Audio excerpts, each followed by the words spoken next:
We go. All right.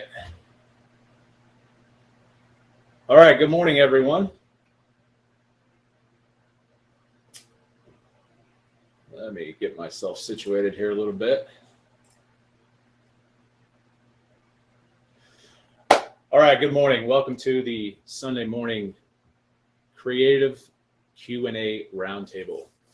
Jeff here with Sub2 Empire, and as always, if you are not a part of the community, I realized last time when I did this video that I uploaded it to YouTube and Facebook. Of course, that's after the fact. You can't really ask any questions or anything like that if you're not a part of the actual live call. But one thing I forgot to mention, or didn't really have the forethought about, was actually, for those of you that are watching on YouTube, or for those of you that are watching on in the Facebook group, there is no link. There's no link to the private community where you can actually ask questions. So if you just go to community.sub2empire.com and sign up there, it's a private community. We're trying to pull everything off of Big Brother, out of Big Brother's clutches here for the foreseeable future.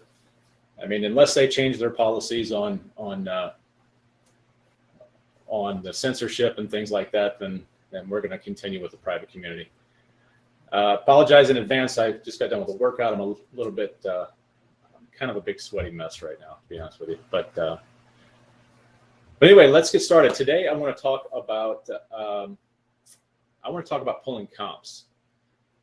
You know, there's a lot of we have a lot of wholesalers in this group. We have a lot of buyers that maybe aren't the best, maybe need some clarity on pulling comps. And so that's what I want to do this morning. Again, I hope this fan's not too loud. I got to keep the fan on, I'm burning up. So let's talk about pulling comps today. What I want to do is I'm going to pull up a property I just closed on Friday, and we're going to go ahead and jump in. Before we do that, let's talk about how we source our comps. Many folks just don't have access to the MLS. Okay, so I realize that MLS access, if you're not an agent, is tough to get. Even if you are an agent, sometimes maybe you're an inactive agent. Maybe you've got your license inactive right now. So we can talk about a couple of alternative sources. Everyone talks about Zillow. Obviously, Zillow is going to be probably the very bottom of the list as far as pulling comps. And it also depends upon, are you in a disclosure state or a non-disclosure state? Because if you're in a non-disclosure state, a lot of those sales are not going to be obviously disclosed to the public. So it's going to be really tough to pull comps. So Zillow is not going to do you a whole lot of good if you're in a non-disclosure state. You really need access to MLS comps. Probably the next source of comps in order, a step up from Zillow, is going to be your prop streams, your whatever other property data. There's Property Radar. It's a really great tool. I found that in my neck of the woods, Property Radar did not have as accurate comps as PropStream did, but they had more. They just had more available. Also, and by the way, PropStream and Property Radar, they kind of go hand in hand. I mean, they're neck and neck with their data. It's not PropStream had that issue with MLS data. They finally got that sorted out. But I was in there looking just the other day, and quite honestly, it's still pretty lame. Tired data. My vote, of course, is always going to be that if you expect to be a real estate investor or a wholesaler, and that's going to be your chosen profession, then it's probably time to act like a professional and actually go out and get MLS data. It's the only place in this country that you can find data that is, number one, accurate, timely. You're seeing this data in real time when it comes through the MLS. Agents are required to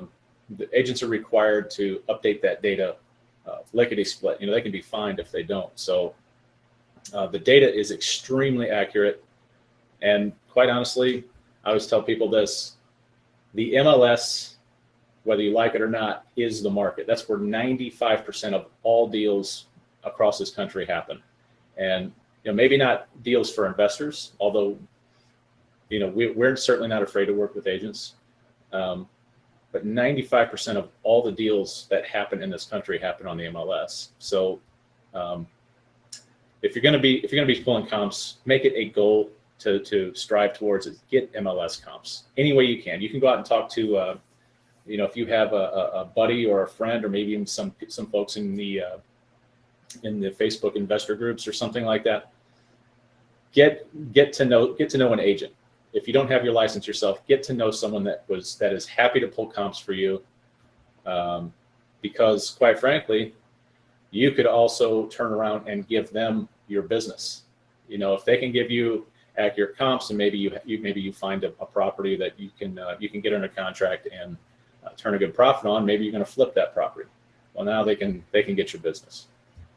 So make it a valuable exchange between the two, and get MLS comps. That's just all there is to it. That's where you get good data from. So let's stop the nonsense of relying on these unreliable sources, and let's just go get MLS data. It's just the best way to do it. So what I'm going to do is I'm going to go ahead and share my screen right now and give you some criteria for pulling accurate comps. So without further ado, let me pull this up here. Here we go. Okay, I'm going to try and blow this up as well. All right, here we are. So I'm in the St. Louis market, and quite honestly, most MLSs are going to look like this anyway. This is from Maris. This is the Mid-America Regional Information System. You're going to have a very, very similar, at least very similar. The format may not look like this, although most of them do. You're going to have very similar search options available to you. So let me just make sure that you can see my screen here. Yes. Okay. So I'm going to pull comps on a property that we closed on last Friday, and that would have been the 15th. And so what I like to do is I like to have a really, really nice tight group. A lot of people out there will go out, and what they'll do is they will search. They'll try and find comps outside of an area, maybe that you might be pushing a little bit. If you can find comps, the tighter the pattern of your comparables that you pull are, the greater, number one, the better the offer you can make, the more accurate offer you can make. And I just fear like if you go outside of, say, a quarter mile, or if you start outside of a quarter mile, if you start at a half mile, let's say, that half mile, I mean, that's for here in St. Louis, a half mile is that's a massive difference. We are very street to street here. So, I mean, you could be on one street and have comps at, 350, 400,000. 2 streets over, it could be a completely abandoned block. So we like to keep them super, super tight as we possibly can. If we can't find accurate comps within a quarter mile, then we might think about either one, expanding our geographical area, or number two, we will, instead of going 6 months out, because that's where we like to start back 180 days. Instead of going 180 days back, we might expand that to 270 days. We might go back 9 months. So let's go ahead and pull the comps here. What I like to do is I like to get 3 actives. I like to get 3 active listings, That gives me an idea about what things are priced at today. I like to get 3 active under contract, which is right here.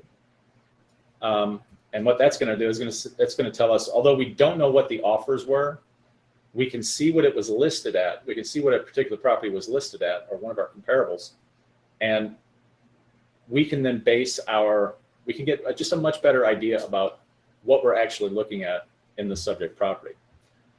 And then what I like to do is I like to go closed, and I start back. I'm going to go 180 days back. All right, so I'm going 6 months back. There is a little caveat to this. So this is July 2022. Last year, we had the craziest market that I think since I've been doing this, that we've seen. And so what we were doing, we were pulling comps that are 180 days back, and we were losing out on all these deals. And that's because the market was so crazy hot that it didn't make sense to go back 6 months. In fact, what we ended up doing is we ended up not optioning to look at the closed deals at all. We just looked at what was active and what was active under contract, because it was so hot. Everything was moving so fast that we were able to base our comps off of the active listings. So if you have a market like that, where it's a true seller's market, and things are moving fast, I can tell you right now, for example, I was looking in an area here in St. Louis last week. We have still, even though interest rates at this point have taken a bump, they have been bumped up. We're looking at 5.5% to 6%.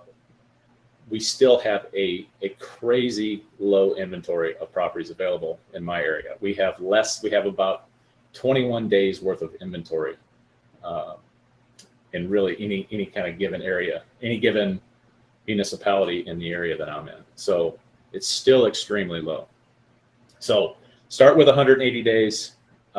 Unless you're in this stupid, crazy hot market, you might be better off if you can pull active and active under contract currently, and you can see that things are just, that these properties are just flying off the shelves.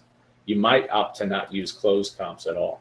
So anyway, let me move forward here. We've got these are the 3 that I really like to pull on occasion if I want to see if I have an area that doesn't necessarily have a lot of closed comparables, meaning 0 to 6 months back. I will select expireds, and I just want to make sure that the area that I'm looking in, that there aren't a ton of expired listings. That's not the case here, I can assure you. Not where this particular property is that we're going to comp. I know that for a fact. Kind of did a little bit of this homework before I jumped on this. But so very, very base criteria that I'm looking for. I'm looking for actives under contract, and closed. Go back 6 months, 180 days. I don't want to be comparing. If I look at property type here, I obviously don't want to be comparing single families with condos or anything like that, and certainly not new construction. This house, the subject house that we're looking at today, was built, I believe, in 1973. So wouldn't make sense to compare it to new construction. So I'm just going to choose residential. The style I'm not so concerned about unless our comps are kind of all over the place and we've got a massive amount of comparables. Then I will go back and I will select the style, and start narrowing down my criteria. And style description, I never really choose anything from that. I like to start, as you can see here, I like to start within a quarter mile. Like I said, we want a really, really tight group, as tight as we can possibly get it. If you can have, 4 or 5 comps, maybe that are closed within that quarter mile, then you've got a really, really, you've got some really good information there. I am in Missouri, so this MLS actually stretches over to the Illinois side of the river, where we border Illinois. So make sure that you're as close to this property as you possibly can. That's basically what I'm gonna sum up this explanation. Make sure you're as tight as you can possibly get it. We will worry about, I know in particular in this area, a lot of these houses, these are very, very cookie cutter types of, it's a very cookie cutter type of area. So I don't, unless I really, really need to, I don't really care so much right now about the total number of bedrooms, square footage. You know, like I said, these houses are, where this particular area is very cookie cutter. If that's not the case for you, when you go out and pull these comps, go ahead and put in the matching beds and baths. You know, the homes that you are, or the property you're comping, if it's a 3-2, you're going to want to go out and pull just properties with 3 bedrooms, 2 baths. All right. Square footage. We have a lot of basements here. And so a lot of times people will finish basements, and those finished basements can count towards living area. We can even have basements we can even have bedrooms in the basements if we have what's called an egress window. If we have a window that's a certain size that meets code, we can have a bedroom in the basement as long as it has a closet in it, and we're good to go. But in general, if you don't have a basement, obviously you may not even, I mean, you may have another living area like a 3-season room or something like that. We only concentrate on above ground square footage. So square footage that is ground level and up. So if it's a 2-story house, you count the first floor and the second floor. I'm not going to do that right now in this one, because like I said, these are very cookie cutter homes. The general rule for what you're looking for here is you are looking for plus or minus no more than 300 square feet, generally speaking. If you've got just a massive house that's 3,500 square feet, a few hundred square feet is not going to make that much of a difference. You might be able to bump that up or even lower that a little bit. But in general, right around 300 square feet for your run-of-the-mill kind of cookie cutter 3-bed, 2-bath ranch style home. You want to be within a few hundred square feet plus or minus. So let me go ahead and plug in the address here.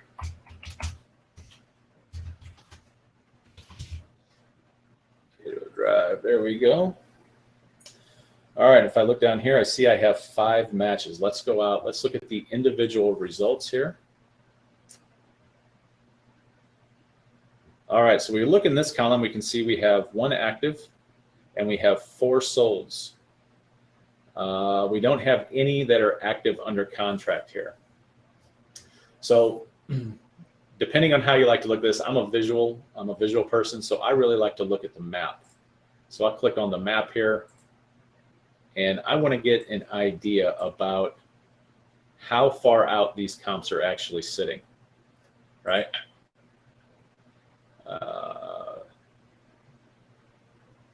Had a little interruption there. And I can see that this is a very nice tight group. Obviously the red ones here are our sold comps. And then the green one, sold green one down here is our active comp. So to me, this is really all the data that I need. There's enough information here that I can make a pretty accurate assumption about what the subject property is going to be worth. But I want to go back to the results here, and I really want to line up. First of all, I like to sort by distance, because the closer it is to the subject property, the better the overall data is going to be, the better idea you can get about what the property is actually worth. So if I sort by distance, I can see 0.1 miles away, 0.1 mile away. I have this property that just sold. Status update was it sold on 4/6, which is April 6, 2022. That's only a few months ago.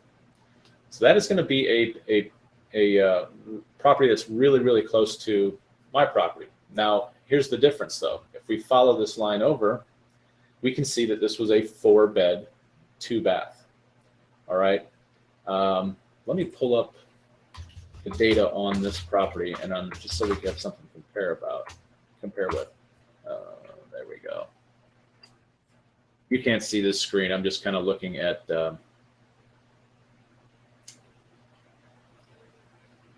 By the way, the best place to look this information up is not Zillow. It is the county recorder's. I mean, it's the county assessor's office, the tax assessor. That's the best place to get this data from. So that's where I'm going to go here. Give me just one quick second. Property address.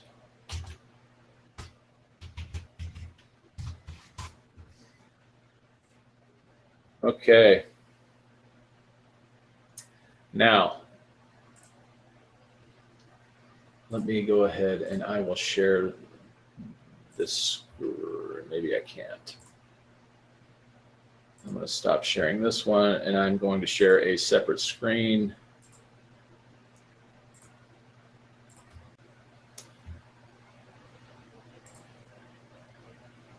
Okay, let me make sure you can see that. Yes, you can see that. Let me bump this up just a little bit. Okay, so I went out to the county assessor's office. This is the property search page. Looked up this property, and then if I go down, what I'm looking for is the I want beds, baths, square footage. That's what I need. I need direct comparisons with from my subject property with the comps that I'm pulling. So I can see. Now remember, we talked about above grade and below grade. This particular property has a rec room, a recreational room, and it is above grade. So I'm actually going to count that in this particular comp. We can see that it's a rather small house on the surface. It's 1,080 square feet, but with the addition of this 360-foot rec room, it's a livable area. It's above grade. So I'm going to count it. We have almost 1,400 square feet here. We have over 1,400 square feet. Uh-oh, hold on. Yeah, we have 1,440 is where we're at. Sorry, guys, it's too early for me to do math in my head. So we've got 1,440 square feet. Now, let me go back to the MLS and share that screen.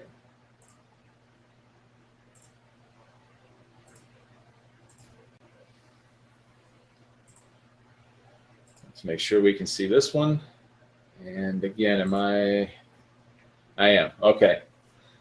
So remember we said our square footage plus or minus 300 square feet max in either direction. We can see that this property that I was talking about before, it's the one closest to my subject property that I just purchased. We can see that comp 217.3 is what it sold for, but it's a 4-bed, 2-bath. Square footage is not that big of a deal because we are within the 300 square foot criteria, but they do have an extra bedroom there. So that's a huge value in this area. So what we want to do then is let's go down and let's look at the 3 beds. Since this is such a tight group, I can really kind of take my pick here. I can see that this home right here, this bottom one, this 4398 Vandals Drive, is a 3-3. It's got 3 bathrooms. It's probably got a finished basement, so they're probably counting that. They've got above ground square footage at 1,410, very, very comparable to what we have. This property just sold for $224,900. Now they do have an extra bathroom, which is a huge benefit, but it is not necessarily that useful to us. Nevertheless, it sold for $225,000. So I can tell you what I'm going to do is I'm going to take this comp on the top, this comp on the bottom, and I'm going to take this one right here, this Remus Drive. If we look at it, we can see that, in fact, I think there's only 2 pictures. This home was sold to an investor. Okay, so This home was purchased by an investor for $134,000. So I'm not going to count that one because I'm looking at I'm trying to figure out what my ARV is on this thing. So if I take if I take this bottom comp, which is very, very similar in beds, baths, square footage. If I take this 3-2 right here, 3-bed, 2-bath, comparable in square footage, but sold for a little bit less, I would imagine that this one probably needs a little bit of work. Yeah, see, it's dated for sure. It's definitely dated. But this is the exact floor plan. Exact floor plan is the property that we just purchased. But it is dated. So you can see why it sold for 186. Nevertheless, I'm going to take that. If I'm going to use this comp for 186. I'm going to use it for the worst case scenario. Worst case scenario, we get in, we fix this home up, whatever we're going to do with it, or our buyer, if we're going to wholesale, it's going to fix that home up. Worst case scenario is they can sell it for 186,000. All right. We know we're going to do a better finish than that. We know we're going to be able to sell this property for more than that, but we're still going to count it. So what we're going to do is we are going to come in, use our closest possible comps. That's this bottom one at 225, 224.9. We're going to use this 3-2, very comparable in square footage, 3 beds, 2 baths at 186. And I'm also going to use this top one, which is a 4-2, 217. So different ways that you can do this. You can do this on price per square foot. I kind of do this more. I have this philosophy of, there's one thing that I do to, if I go in and rehab a house, obviously it's going to improve the neighborhood. It's going to help the neighbors. But there's definitely one thing that I do that may be a little controversial, and that is I love to be competitively priced with my properties. I mean, I'm almost always going to be I'm always going to try and do the best rehabs I can possibly do if I'm going to rehab it. Or I would be also speaking of your buyer. Expect that of your buyer if you're a wholesaler. You want the best rehab, but you want to price that thing where it's going to move off. It's just going to fly off the shelf super quick. So I would probably price this property. I would put an ARV of my property, subject property. I'm going to price it at about 209 because we do not have, by the way, if we take a look at this one, we've got a 2-car garage on this property. We have got a 2-car garage on this subject property, on this comp. And on the one that is not updated, nevertheless, it has a 2-car garage as well. Well, guess what? Ours does not have a 2-car garage. It's only got a 1-car garage. So I feel pretty comfortable knowing that if I put the time and energy and make this a really nice property, I know that I can probably sell that thing for right around 209. I think that's where we're gonna list it at. We will not take any less than 200 for it. But I think it's a fair price. It's a competitive price, and I think we'll have no problem selling this house, particularly because there's such a shortage of houses still to this day. It's July of 2022.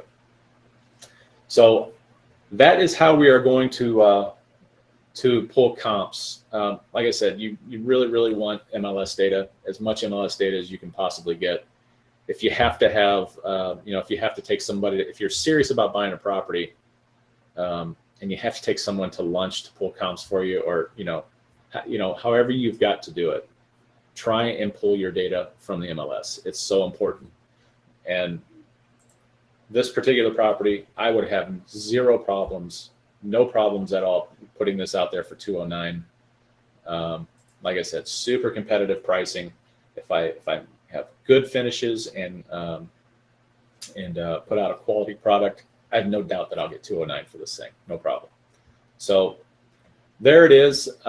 Let's see here. See if we've got anybody asking any questions. I've got no questions right now. Anybody have any questions? Anyone?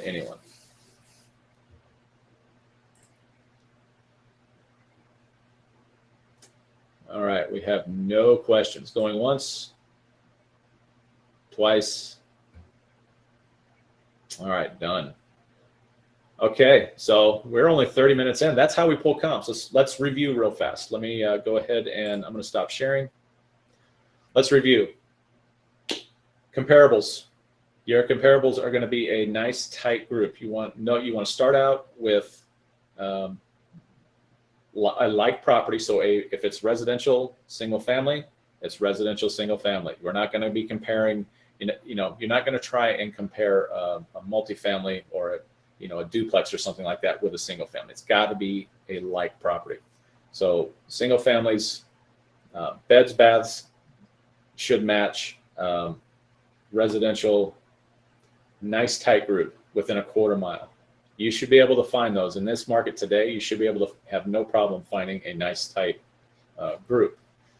I will throw a caveat out there. If you are in a rural area, or you are, or you just so happen that you have such a super hot area that that nothing is available, and you can't find any comps for, probably doesn't make sense. If it's a super hot area, there's going to be plenty of comps. But let's just stick with you. If you're in a rural area, if you're in an area outside of kind of what we would consider a normal metropolitan area, the question that I get a lot is, well, how do I comp those properties that are maybe it's on a really large lot, you really don't have a whole lot to go off of at that point. So really your only option is to expand that geographical area. That's really your only option. Start with expanding the geographical area. At least you'll get an idea. Don't change the dates. Don't change the period that you are pulling comps for. So still go back 6 months, but just open that area up. And if you still don't have good comps in that area, then you can go ahead and go back maybe another 6 months. Jump back 6 months at a time. That is how you're going to pull those more rural comps. So start with a quarter mile, 180 days back. I like to see active listings. I like to see actives under contract. I like to see solds. And on occasion, if we have, maybe we're in a different type of market where, maybe where the housing purchases have slowed down, then I might pull expireds. I want to see kind of what's expires. But it takes all of this data to be able to get a good feel and a good projected outlook for the property that you're thinking about purchasing. And you should take your time and do this. This should be a very accurate number that you come up with on ARV, and you should have no problem. If you were, let's say you're a wholesaler and you want to flip this property, you should have no problems sending out this data to your buyers. If you're stretching it, if you're expanding that geographical area, but you have 6 or 7 really good comps in that tight area, and you go outside of that, that's an instant red flag. Instant red flag to your buyers. There should be an instant red flag to those of you who are purchasing from wholesalers, that they might be stretching the truth a little bit about the actual value of that property. So nice tight group, whether you are wholesaling it or whether you're buying it, directly from the seller or from a wholesaler, it doesn't matter. You want that group to be as tight as you can possibly get it. All right, folks. I think that's going to be it for today. Short and sweet, nice quick video. If you have any questions, please go ahead and post those in this post down below this video. if you are watching this off of YouTube or the Facebook group, go ahead and jump over to community.sub2empire.com. That's sub the number 2 empire.com. And also, when I post this in the Facebook group, you're welcome to leave comments there, although those take a little bit longer to get to. All right, that's all I got. Take care. Have a great week. We'll see you next time.